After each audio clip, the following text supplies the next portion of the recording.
যশোরে আওয়ামী লীগ নেতার বিরুদ্ধে এক্সকাভেটর দিয়ে 2টি বসতবাড়ি গুড়িয়ে দেওয়ার অভিযোগ উঠেছে। ভুক্তভোগীর অভিযোগ, দলবদল নিয়ে জেলা আওয়ামী লীগের সভাপতি শহীদুল ইসলাম মিলন এই তাণ্ডব চালিয়েছেন। তবে সব অস্বীকার করেছেন মিলন। পুলিশ বলছে, জমিজমা সংক্রান্ত বিরোধের জের ঘটনাটি খতিয়ে দেখা হচ্ছে।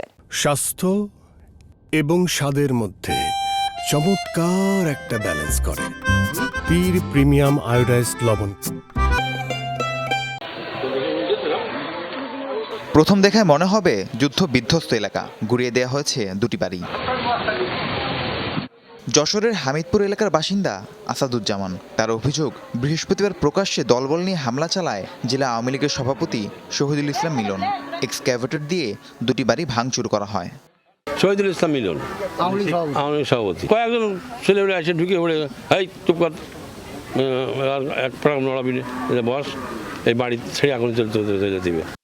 সংবাদ সম্মেলনে অভিযোগ ভিত্তিহীন দাবি করেছেন শহীদুল ইসলাম।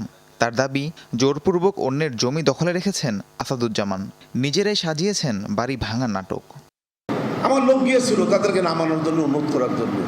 দীর্ঘদিন তো থাকলেন, এখন দয়া করে বাড়িটা ছেড়ে দেন। আমরা চলে আসার পর এখানে এক্সকাভেটর দিয়ে ভাঙচুর হয়েছে। কোনো ব্যক্তি যদি আমাকে ওই জায়গায় দেখাতে পারেন যে আমি উপস্থিত ছিলাম, তাহলে আপনারা যে শাস্তি দেবেন, দল যে শাস্তি দেবে, সেই শাস্তি আমি মাথা পেতে দেব।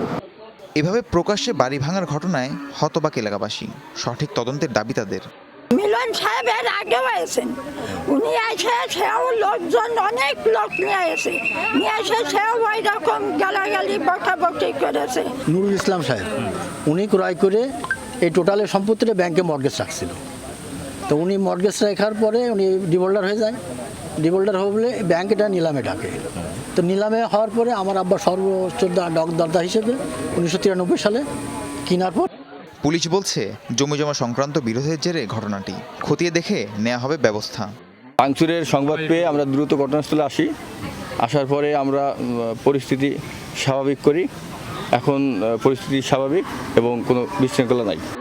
অপ্রীতিকর পরিস্থিতি এড়াতে এলাকার নিরাপত্তা জোরদার করেছে পুলিশ। রাহিম সারোয়ার, যমুনা নিউজ।